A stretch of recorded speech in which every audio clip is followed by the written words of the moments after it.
All right, welcome to our new home buyer education course. Thank you so much for joining us. We're very excited to kick this off. You're going to hear from a bunch of different experts in the industry, including myself, Nick Marrone with CMG Home Loans. I'm a loan officer, and I'll let everybody else introduce themselves after I introduce them. We have Sarah.Simpson with Compass Realty. We have Cheryl.Scully with Austin Title. We have Aubrey Kloss, our credit expert with National Credit Care, and of course, nora.mccullagh with Goosehead Insurance, our fantastic homeowners and auto and boat and all the good insurance stuff. She's your go-to contact for that.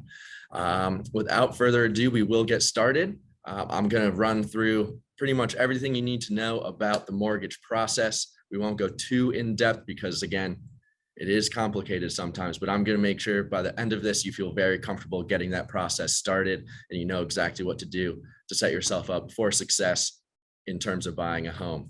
So let's get started. Bear with me real quick and we will get out of the way. All right, Mortgage 101 with CMG Home Loans. So the mortgage process is actually fairly simple once you really strip it down. The first step, I tell everybody, I'm going to talk to you on the phone, in person, maybe a realtor or a good friend refers you to myself. First step, always just apply online. It seems really simple, but we can talk numbers all day, hypotheticals all day, but it really doesn't matter until you apply. I have all of your information and I can really see exactly what you qualify for. Now, the application process itself, it's all online, takes 30, maybe 45 minutes. It's information such as employment, I'll pull your credit, residential living history, income. And with all of that, I can really see exactly what you qualify for, including unique loan programs that you may not have even known exist that can really put you ahead of the game in terms of the home buying process. After I get that application and you get something under contract, we send it off to processing. So there's the loan officer, myself. The next person on my team is the processor. I work hand in hand with them. They're going to review your documents, make sure we don't need anything else. In terms of those documentations, usually we don't. It's pretty smooth process. We order the appraisal then, and then it goes off to underwriting. The underwriter makes sure that all the loan requirements are met per Fannie and Freddie, Fannie Mae, Freddie Mac, the big guys who really manage all of the housing administrative stuff, or the FHA or the VA. We'll get into that. After that, you get approved. Congratulations, we have the clear to close. You're now going to be a homeowner. And then last but not least, the closing. Sign on the dotted line, get your keys, living the dream. So the application, like I said, super quick.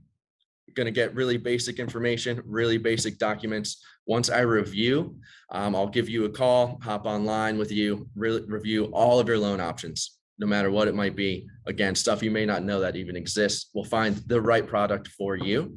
And from there, I'm going to give you a pre-approval letter. That pre-approval letter is key. It tells you, your realtor, and the seller that you are qualified to buy that house. It also tells you exactly how much you can afford. And along with that conversation, it will be what your estimated monthly payment will be. So you'll be comfortable. You know what you can afford, how much your housing payment will be, and the seller is going to be very excited that somebody who is financially approved and stable is buying their home. After that processing, like I said, right, it goes to processing. This is where you get that almighty loan estimate. So by now you have your house picked out. It's under contract. So we have all the numbers, property taxes. If there's an HOA, how much those are per month or quarterly or yearly. That loan estimate is going to break everything down for you up front. That includes all closing costs. So yes, there is the down payment, which you bring to the table, which we'll get into, but there's also closing costs involved in the loan as well. Things like lender fees, title fees, escrows. All of that needs to be brought to the table as well. And again, we'll talk about that a little bit more. But that loan estimate sets you up for success. You know exactly what you're going to have to bring on closing day. The processor is going to order appraisal, which tells you exactly how much your home is going to be worth. We order title. We get in touch with the title company and we review your credit. We do that on your behalf. You don't have to do anything. We got that covered. Underwriting. Once we do all that, goes to the underwriter. They review everything very, very in depth. They'll come back with a credit decision, meaning approved, conditionally approved, or declined. I rarely see declined. Approved means you're good to go. We're done. We have everything we need. We got the clear to close. Conditional approval means you are approved. You, the borrower, are approved, but there might be a couple things we need in addition to that. Like we might be waiting on the appraisal. We might be waiting on title, or maybe we need a couple more documents from you just to verify the upfront information that you provided. Once we get those conditions cleared up, we move to the full approval.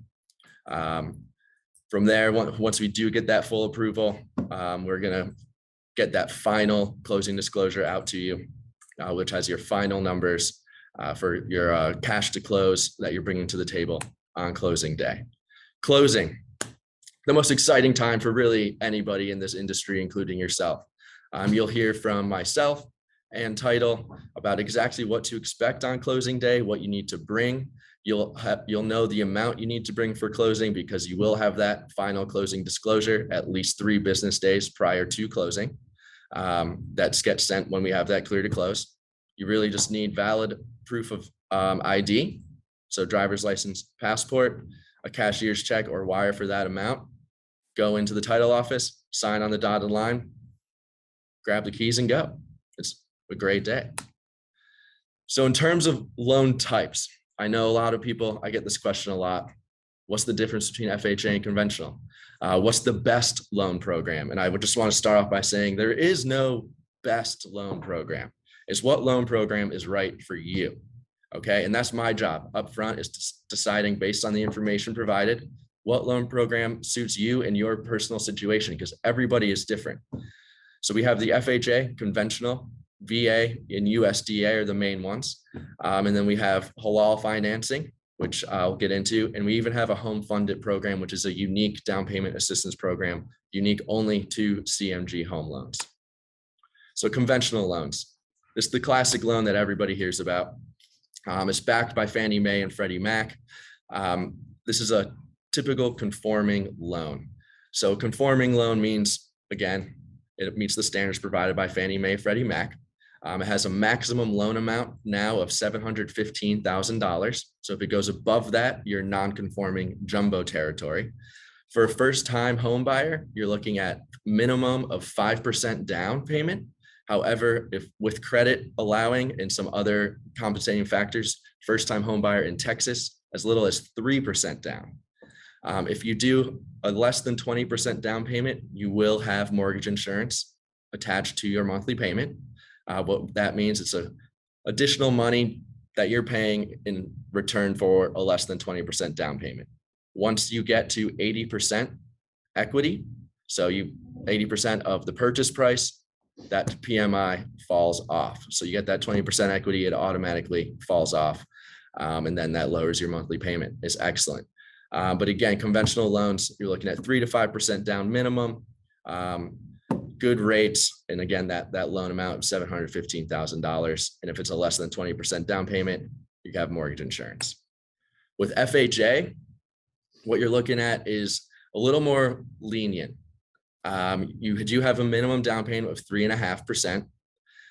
They do allow for lower credit scores. So if you have at least a 580 credit score, you can get approved. You can get approved for a loan. Conventional, you're looking at more 620, maybe 600.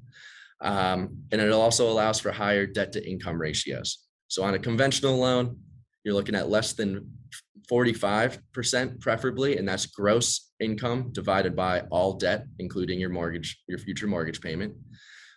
With FHA, you can go up to 57% gross income divided by all debt and future mortgage payment. The difference between FHA and conventional as well is you will have mortgage insurance on your payment for the life of the loan, unless you do at least 10% down. If you do 10% down, it falls off after 11 years.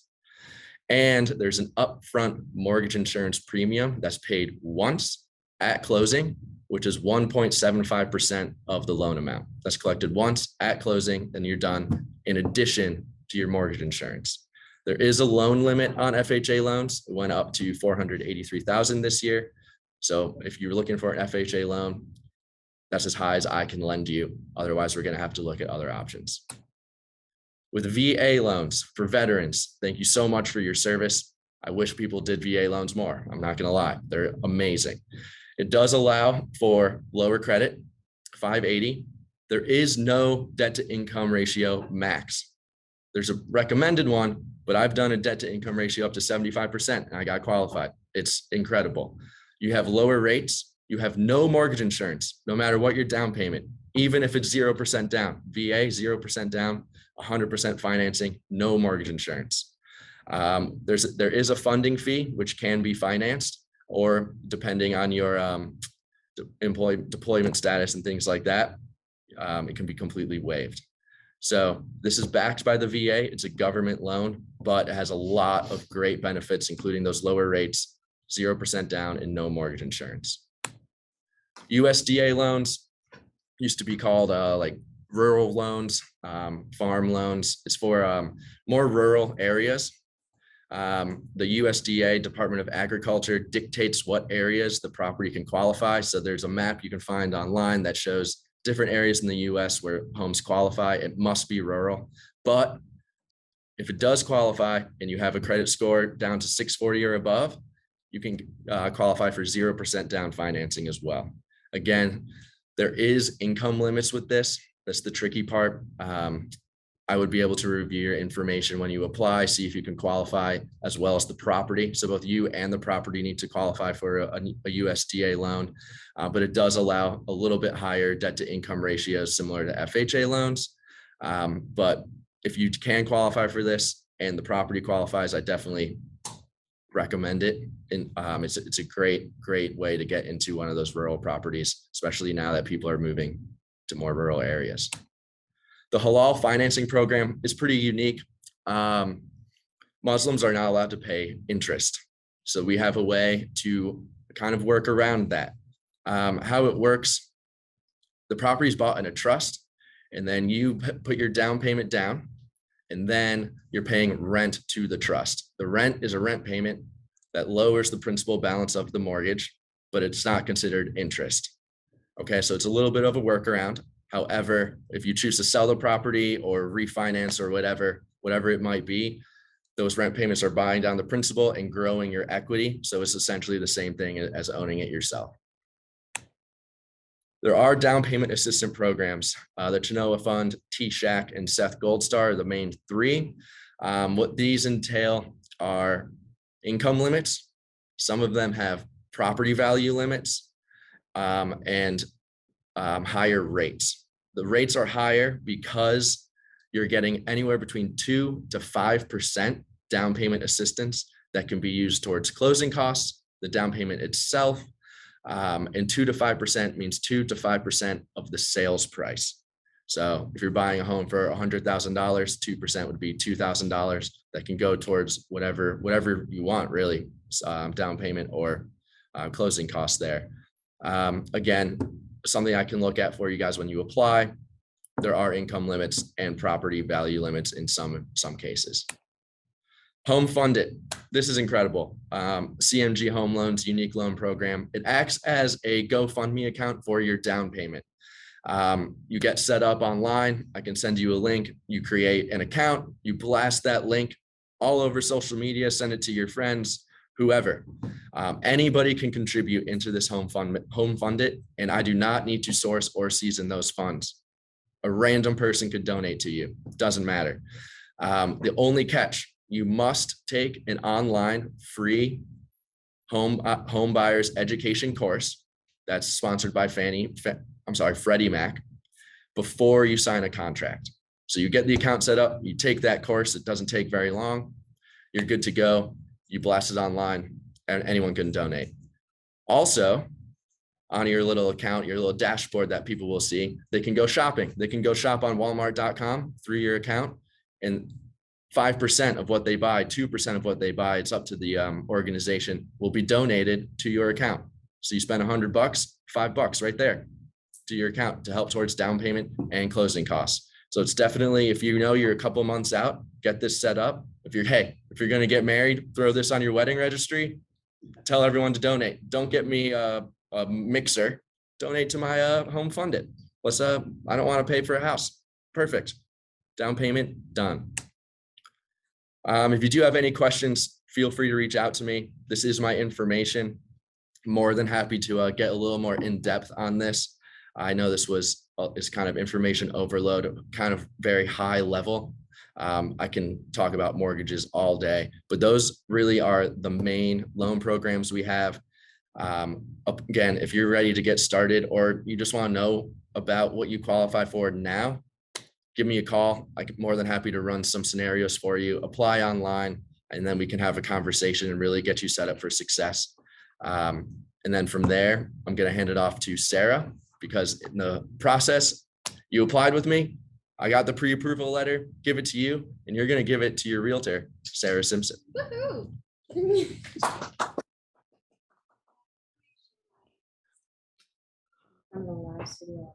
I know. All right, hello. Thanks so much for joining us here. All right, so he already introduced us a little bit at the beginning. I'm just gonna make sure this is full screen. It is, perfect, okay.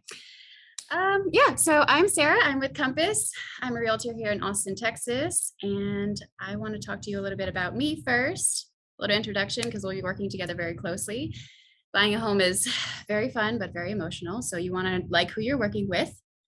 So before I got into real estate, I did a lot of field marketing work. So I got to work with some really cool brands like Nike, Academy, Kroger, some bridal companies, did some modeling and acting. So great experience, lots of networking. I love volunteering in the community.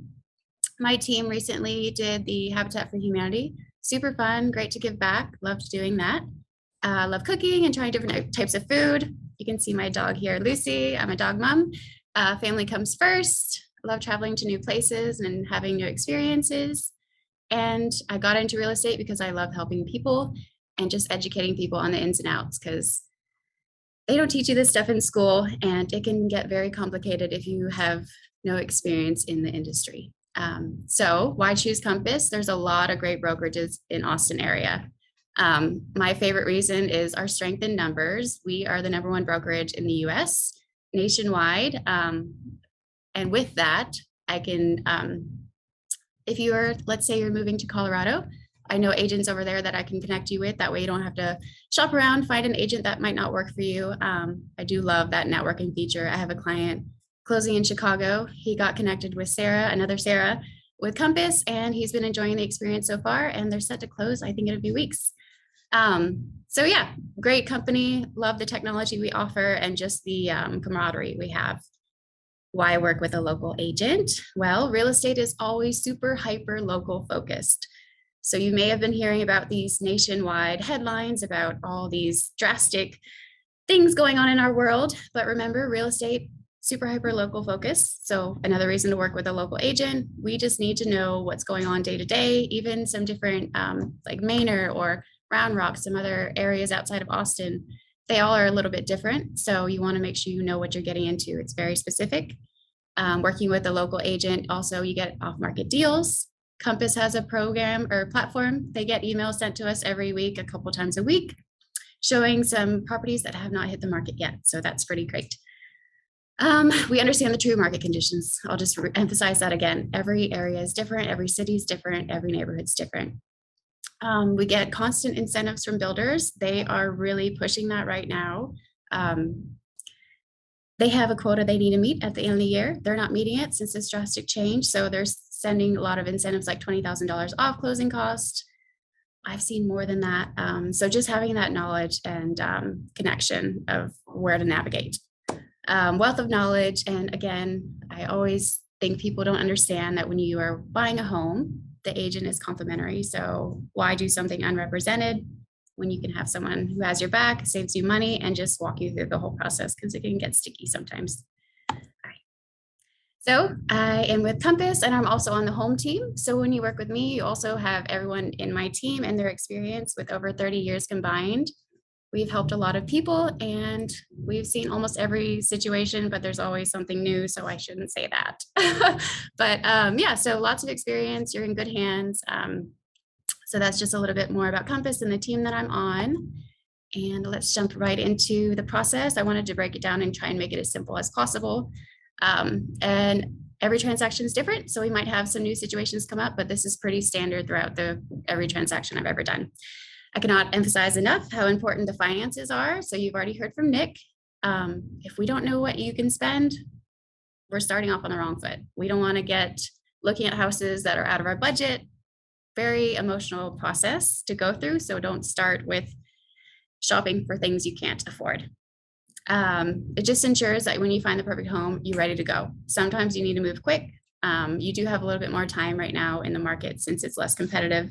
But again, if you know you want something, let's just act on it and be ready with a pre-approval. Your offer is going to be more powerful, and it's just the way to do it. And so, all right. So what you need, Nick already talked about that a little bit. So I won't get into that too much. I don't want you to just listen to me talk all night. And so after we get your pre-approval taken care of and you get your idea of what your monthly payment's going to be and your closing costs, then we get to do the fun part and we get to start house hunting. So I will set you up on the MLS. And Compass also has this really nice app that's super handy to use. You can request tours, you can favorite things, comment on them, and just be constantly updated, super user-friendly. Another reason I love Compass is just the technology they offer. So we're going to start with like what I call a funnel system. So we're going to get every option available. So whether that's resale, off market, new home, for sale by owner, I just want to make sure you feel like you're not missing anything. If you've never bought a home before, sometimes you don't know what you want until you've been there physically or seen it. It's just trial and error. So it might be a lot at once, but we'll funnel it out and get down to what you really would like. And then once we find some homes, we're going to schedule some viewings. And I always recommend to just have the decision makers there because it can be a very emotional and stressful part of your life. And you just want to make it less confusing and less cloudy with other people's opinions. It's your home, you're buying it. Does it work for you? And then after viewing them, we'll just go through, rank them, see pros and cons. Maybe we need to go back to the drawing board because you had no idea this is not what you wanted. But yeah, we'll just go back through and see if we need to keep shopping or if you found the one. So let's say you found the one, we are going to make an offer and negotiate. So I will research the specific property and contact the listing agent. Communication, super important from day one. It's all about relationships. And I just cannot stress enough how important it is to try and keep everyone satisfied and happy because it's not just one person buying, it's also someone selling their home that they have a lot of emotional commitment, attachment to, and you just want to make sure that you're aware of everyone's feelings and situations. And then I will provide a CMA, which is a comparative market analysis, pretty much just showing you what houses are selling for in the same radius of the home that you want, so you can get a good idea of what's a good offer price. We will review the seller's disclosure and any other pertinent documents and discuss the elements of the contract. It's not just the purchase price, and the closing date. There's other elements and other fees associated. So let's say you get your offer accepted. The money that's going to be due the soonest is the earnest money and your option money, and then inspection, because inspection will be due during your option period. And then throughout the process, if a survey is required, you'll need to purchase that as well. And then the appraisal. So it depends on the lender, but some lenders require you to pay it upfront, and then some others will just roll it into the closing costs so you can pay it at closing. So just a little bit about different aspects of the contract. Survey, just a footprint of the property showing you where your boundary lines and if there's any encroachments on it. Option period, that's a really popular time of the contract that you can back out if there's anything crazy that pops up in the inspection that you couldn't tell from just looking at it visually. So you'll pay typically $300, $500. The price can vary and it depends on the amount of days you're also asking for. So let's say you get under contract Monday, you have an executed contract Monday, you want a 3-day option period. So Tuesday, Wednesday, Thursday. Thursday is your last day. The calendar or the count day starts the day after executed. So Monday execution, Tuesday, first day, Wednesday, second, third day is Thursday. And at 5 p.m., that is your last option to back out of the contract. And with that, if you back out, you will get your earnest money back. Earnest money is just a deposit made to the seller showing that you're going to buy the house. they're taking off the market. So they just want to make sure that you have some skin in the game. Third-party financing will always be included if you have a loan. And I'll get together with the loan officer just to make sure that we are putting the correct amount of days. Typically it's 21. We just want to make sure you have enough time to get approved, because for some reason, if you can't get buyer approval, your earnest money may not be refundable. So something to think about. All right, so step 4, inspections and repairs. So inspection is going to be done during the option period. A lot of people think that it'll either pass or fail, but it's not the case. So every home has issues, even new home builds, they have things that come up on the inspection report. They are just hired to show you everything possible that could be an issue or something to maybe fix or tighten up, maybe bad electrical, roof, shingles. It's just a deeper look based off of what we're doing when we're walking through the house. Don't ever want to skip an inspection, even with new home builds. It's very important. So we see some things come up in the inspection report. There's 2 ways to negotiate repairs. You can either ask the seller to make repairs, which some people want to do if they're in a hurry. It depends on the person. And then you can also ask for money towards closing costs. So that's really popular because you can use that money towards buying down your interest rate, which Nick can help you understand a little bit more too. And using that just towards overall closing costs. So it saves you a little bit money on the back end. And I already mentioned if you back out during option period, you will lose your option money, but you get your earnest money back, which earnest money is typically around 1% of the purchase price. So option money is a lot less to lose, $300 to $500 average. It depends on how many days and property value overall. All right, step 5, the appraisal can be a little confusing for some people, but it's definitely very important. A lot of important timelines throughout your contract. So who orders the appraisal? Your lender will order it. And what is it? Is it a third party person who comes out to the property and just assesses it? So they'll use the location, the market, the age, condition, everything. They go into depth, like way more than a CMA, which is what a realtor will do. They really dig deeper into it and they give you the appraised value. It is done as soon as we're done under contract, and you will usually pay that, again, like I mentioned before, it depends on your lender. You'll usually pay that once it's ordered and finished, or you'll just pay it at closing costs. So let's just do a little scenario, because most buyers are using financing. So if your appraisal comes back at $375, but you're purchasing the home for $360, you just made an instant $15,000 of equity and your loan should be good to go. The only time that it's an issue is that if it appraises for under what you're trying to purchase the home. We're purchasing the home for $360, it appraises at $350. There's an addendum where you can back out, or we can just renegotiate and have the seller come up on closing costs, or we just need to renegotiate to make sure that we can get the loan, because the lender is not going to loan on something under value. Great. Okay. All right, we're getting close to the end here. Step 6, loan approval. So you have the pre-approval start in step 1, but then they have to review it because some things change during the whole contract period. Some people buy couches and some people buy a new car. Some people quit jobs. Don't do that. Not a good idea. You can have your whole thing fall apart. Just be very careful. It's usually a 30-day closing time. So there's not going to be a lot of, you won't miss out on too many sales. But they will just review all your files again, make sure nothing changed, contact your insurance agent and get a copy of all the documents from title, and just make sure we have everything in check. And then finally you're clear to close. And that just means that everything's good to go. We'll schedule your closing date and it's closing time. So closing will take place at the title company. Mobile notaries have been used before. Sometimes there's an additional charge, but sometimes it's complimentary. Closing costs will be due. Usually a wiring will happen in that case. Lots and lots of signing. It's very fun, very exciting. But at the end, once it's funded, you get the keys to your house and continue to celebrate and become a homeowner and build equity into your house. And then this last slide is a little bit bonus for you guys. Just wanted to add a couple statements on the housing market. I cannot emphasize enough. I've never had a client tell me they waited longer to buy. It is not time in the market. Oh, hold on. It is not time in the market. It is, I can't read. It's been a day. It is time in the market, not timing in the market. That is key. I say that all the time, but for some reason I couldn't get it out for you guys. So home prices, just for example, in the Austin area, again, real estate's super hyper local, so it's important to know your area that you're buying in. But over the last 10 years, home prices have appreciated 6% on average year over year. That's awesome. Really good investment. Start building that equity today. And I think that's all you need to hear from me for now. So happy to have you here. And I am going to introduce Cheryl.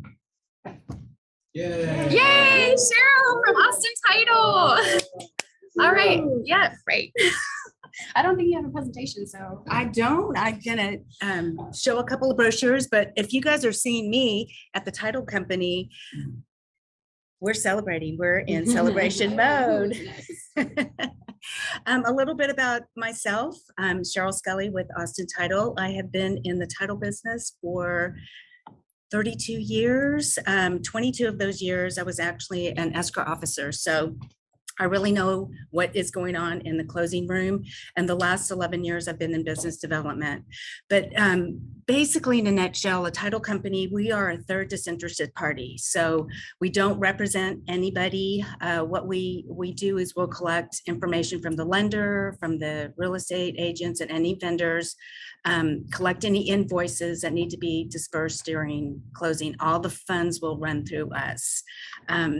We're in contact with the surveying company. Once a survey gets ordered, homeowners insurance, they'll supply us with the bill, any type of vendor that needs to be collected. So title insurance, kind of think about it as homeowners insurance. We are going to be issuing you an owner's title policy that typically is paid and traditionally is paid by the seller here in Texas. It's about 1% of the sales price. It can also be a negotiating tool if you're working with Sarah, and that's something that you want to pay for as a buyer. You can do that and you can negotiate it on the contract. Typically, a seller pays for it. It's about 1% of the sales price. Your policy that you'll purchase for the benefit of the lender is $100 plus endorsements, probably about $270, $300. The title policy protects you from past or future discrepancies on the property that you're purchasing. So what we'll do is we'll take the legal description, which is your lot and block, and we'll run it through our title department, and we'll see the history of the property. We go back all the way to the 1800s. We see all the conveyance of title. We see any liens, any discrepancies. We make sure that when you're in the position to buy this property from the seller, there's only accurate liens that need to be paid off that the seller owes. If there's any outstanding judgments, unpaid taxes, unknown liens that don't really belong to that seller, that's what our position is to clear those up.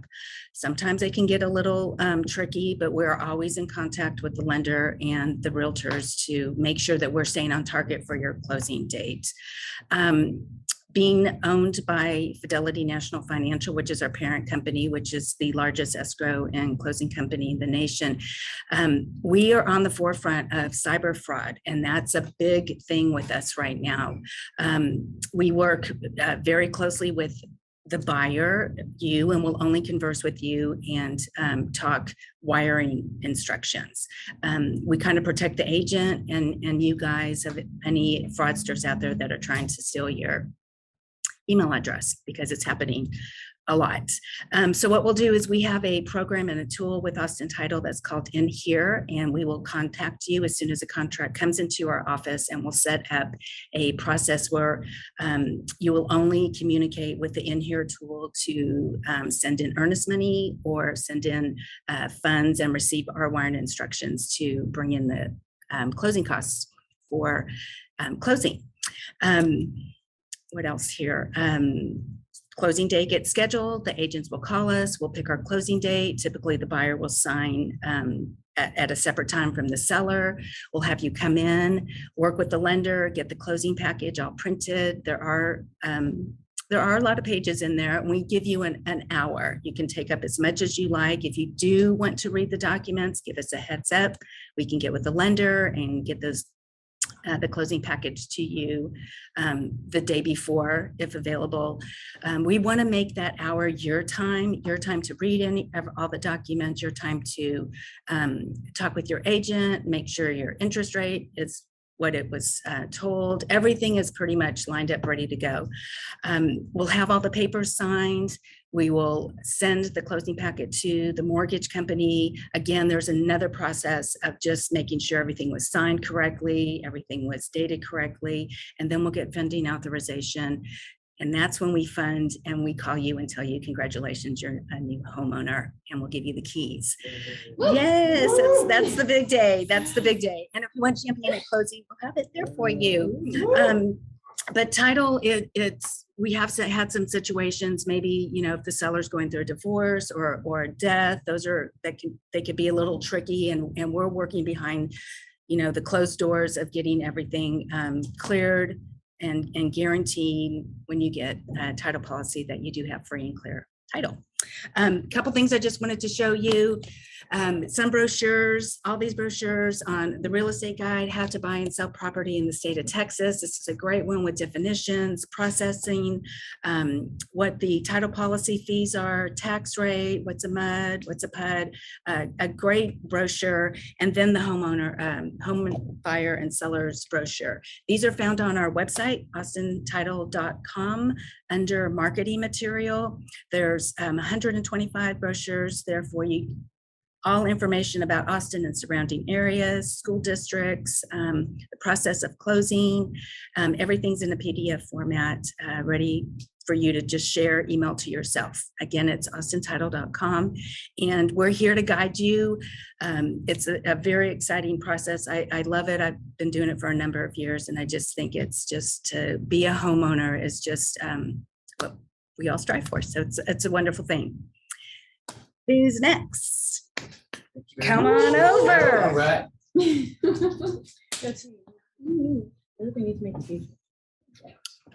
Hello, everybody. My name is Aubrey. I'm a credit expert and a credit improvement expert. I work very closely with your mortgage lender, Nick, and Realtor, Sarah, of course. And I'm here to offer myself to answer any credit questions that anybody has, because you're all going to have them. Don't feel like you're the only one who has credit questions or feels like you don't understand credit. Unfortunately, the number one issue with credit in our country is a lack of credit education. Nobody really receives any credit education. I didn't in high school or college. I mean, maybe somebody took an elective in their college courses in finance and learned a little bit about credit, but otherwise, I've given credit education seminars all over the country in over 15 years of helping people understand their credit and improve their credit so they can achieve their goals of homeownership and building wealth through real estate. And in all the credit education seminars, I always ask that question. I say, hey, show of hands in the room or show of hands virtually out there in the virtual world, who's ever received 10 minutes of credit scoring education in all of your high school or college years, and nobody ever raises their hand. So just know that you're not the only one who doesn't understand credit or would. If you believe you could benefit from some credit improvement, certainly it starts with asking questions. I'll be brief and just cover a couple of the most common questions that I get, or common misunderstandings or misconceptions to credit, and there are many of them, of course. But the number one credit question I get or misunderstanding is, why are my scores higher online? Through any credit monitoring site that anybody might use nowadays, compared to when a mortgage lender such as Nick will pull my credit. So the credit bureaus, TransUnion, Equifax, Experian, have nothing to do with our credit scores. Actually, they are the repositories of information. Creditors have to pay them to apply information to our credit reports. Nobody has to report to the credit bureaus, let alone to all three, which is why most people have different credit scores for the individual three bureaus. Now, our credit score is whichever bureau is in the middle. So you're going to have a bureau with a high score, a bureau with a low score, whichever one's in the middle. It's not an average, another misconception, but whichever one's in the middle is your actual credit score.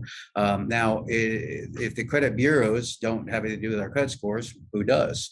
So in different industries that use credit scoring, which is simply really just risk assessment, the likelihood or probability that you can repay a debt. You need to show and prove that you've had history of repayment.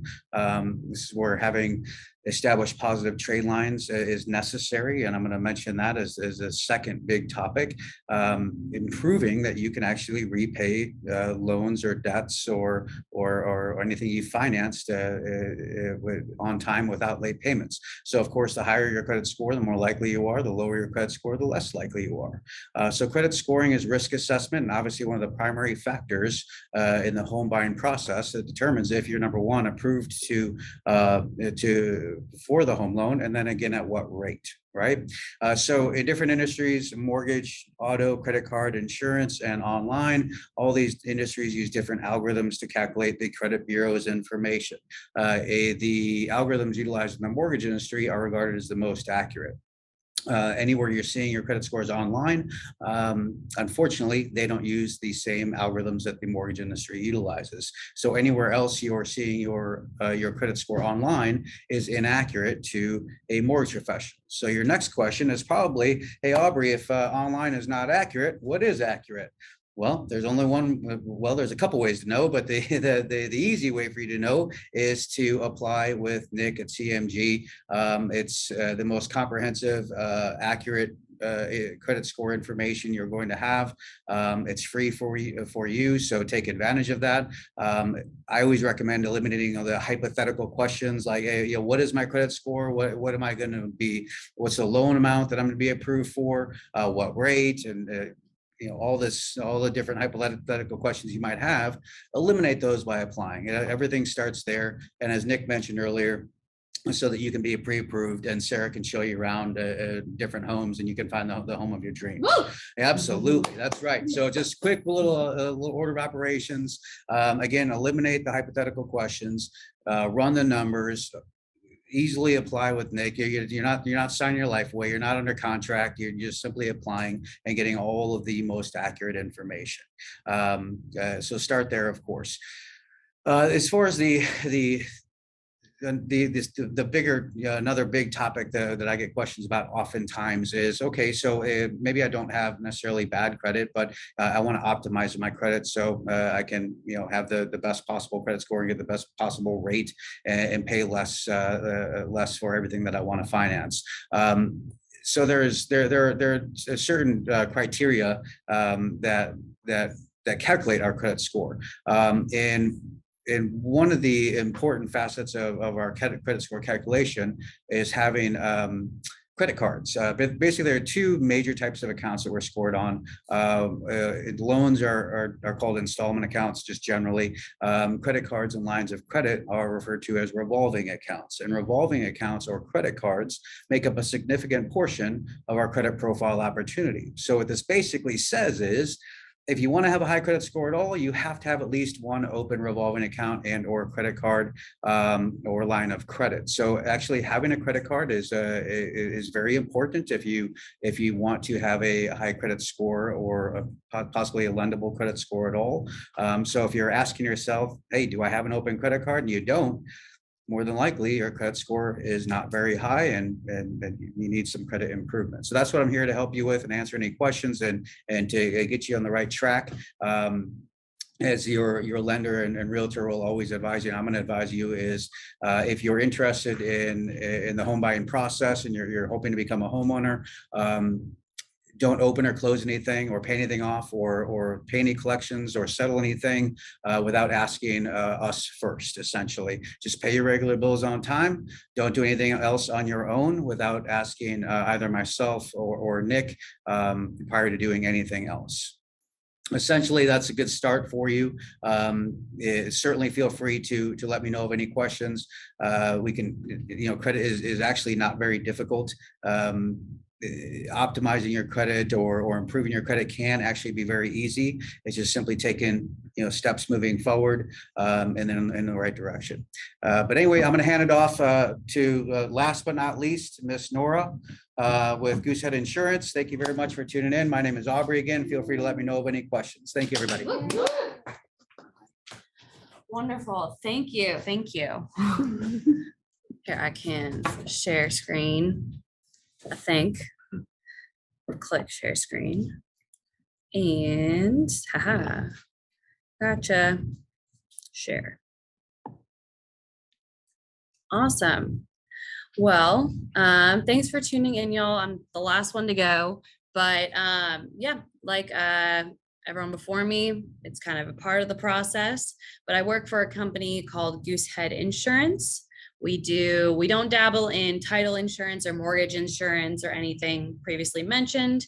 We primarily stick to personal line insurance. We do property and casualty, but as I'll go in depth a little bit more, let me make sure if I can.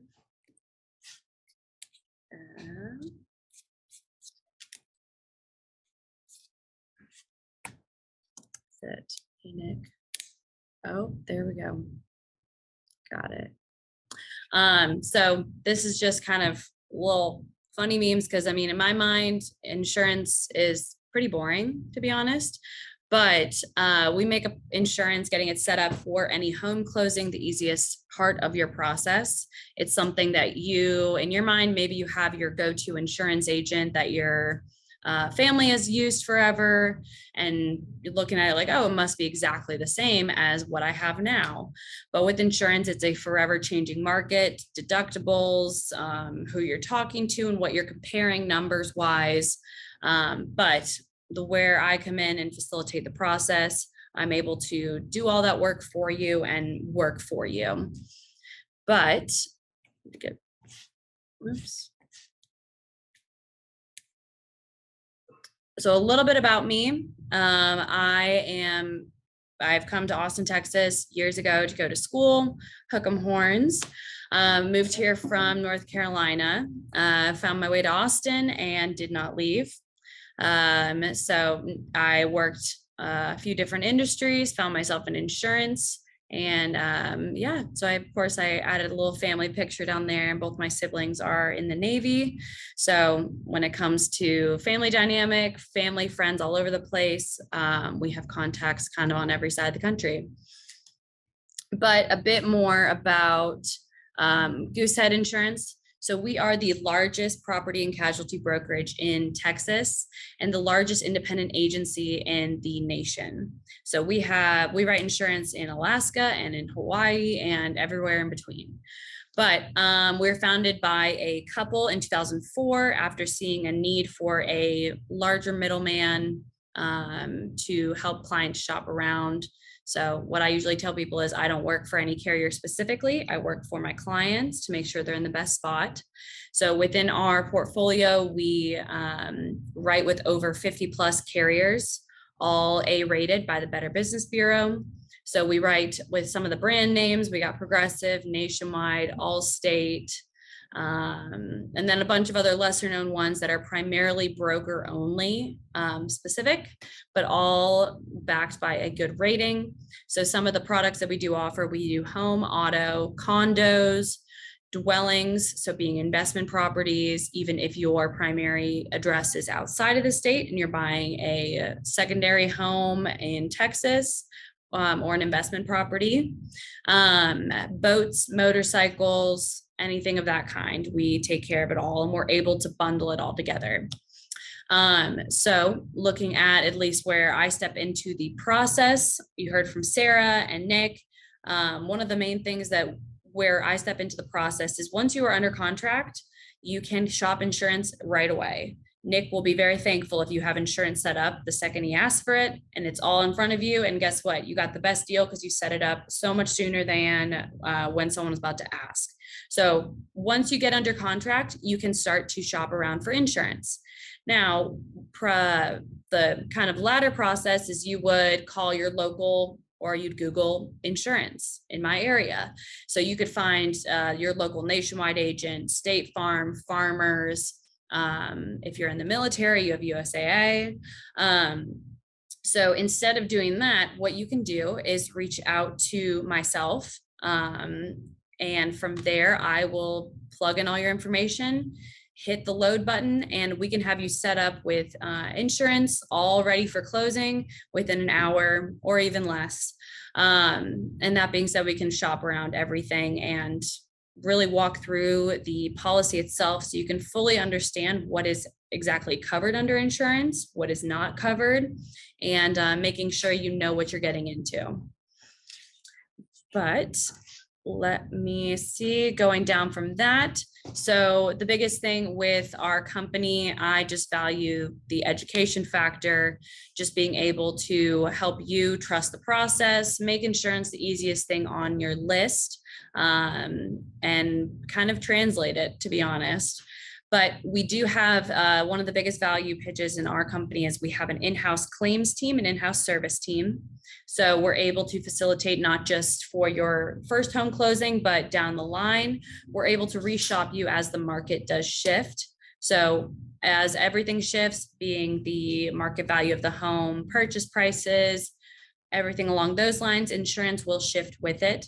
So I always recommend for clients to shop around every 2 to 3 years. That way, you'll be able to make sure you're in the best spot and also check to see if there's any better options elsewhere. But a little bit more, just looking at our company, these are some of the carriers that we do write with. So on this list, you can see we do have Progressive. We have Safeco Insurance, which is a member of Liberty Mutual, a few other options. And we also do carry high net worth carriers. So if you're looking at a home that's typically a more luxury built, or you're building a home that is a custom grade that you want to look into seeing what that might be like with a high net worth carrier, that is also something we're able to facilitate. Let me go down, and then a bit more about the industry itself. So our company, Goosehead, we have a higher net promoter score above several of the most respected brands in the US. So being just our client satisfaction and client retention, it is currently much higher above the industry average. We are above Apple, Amazon, USAA, and Disney, which is not actually listed on here, but that is one of our cool fun facts. And down off that, this is kind of just a little bit of information about basic home coverage. So the best type of home policy that we write is an open peril policy. So looking to the far right of this slide, you have basically everything that is not going to be covered under insurance. So I always max out my client's coverage to begin with. So the main things that it will not cover are going to be earthquakes and flood. Being in Texas, most of Central Texas is in a central flood zone. So what I will be able to do is help you run a flood zone determination, knowing that wherever you are, if there is potential flooding and it causes damage to your property, that is the biggest exclusion on any homeowner's policy. Can be covered elsewhere, but standard, it is not included. But we have earthquake, flood, governmental action, mold, wear and tear, war, nuclear disaster, and/or intentional acts. So everything else besides those are included on my standard beginner policy. So that being said, I usually start everything out the way I recommend and then kind of go from there. But as compared to a basic policy where you'll have fire, lightning coverage, windstorm, hail, explosions, vandalism, theft, aircraft, vehicle damaging your property. But other than that, it's typically limited to whatever is on that list. But the main things that will affect your insurance rate, these are kind of just the bare minimum. So even if homes are exactly next to each other, copy of them, they could range completely different in their rates that do come back. So the bigger things that are going to be age of home. More insurance companies are more quick to jump on insuring a property that is brand new rather than something that is 50 years old and has never been redone. So the likelihood there that there's going to be a claim definitely shoots that premium up a lot higher. So for any new build community, they're my favorite to insure because it is usually on the cheapest end that we do see with clients. But age of home, size of the home, square footage, and that could also include the number of bathrooms, kitchens, half baths, and to whatever extent of grade that they are, if they are just a standard or if they are custom, that also will factor in. Age of the roof, if you have a new roof, beautiful. Many companies will give you a great deal there. The location, whether you are in an area that has high exposure, risk exposure to windstorm and hail, flooding, wildfires, that is going to be a big factor contributing to your price point. And last but not least, insurance score. So like all other parts of this process I've mentioned, there is some sort of score that they do reflect on, whether it be getting your approval rating, credit score. So your insurance score is similar, but very different. So whenever we do run insurance rates, it pulls a soft credit pull. So no hard credit pull, like looking at loan numbers, anything like that. But your insurance score will be based upon your historical record of insurance. So if you have paid every single bill on time, if you have never had a lapse in coverage, if you hold high limits of liability, that will look great. And your insurance score is probably reflecting that. But that does contribute to the rate and the premium that you'll be looking at for this property. But other than that, what I always recommend is for, like I said, every 2 to 3 years for you to shop around insurance.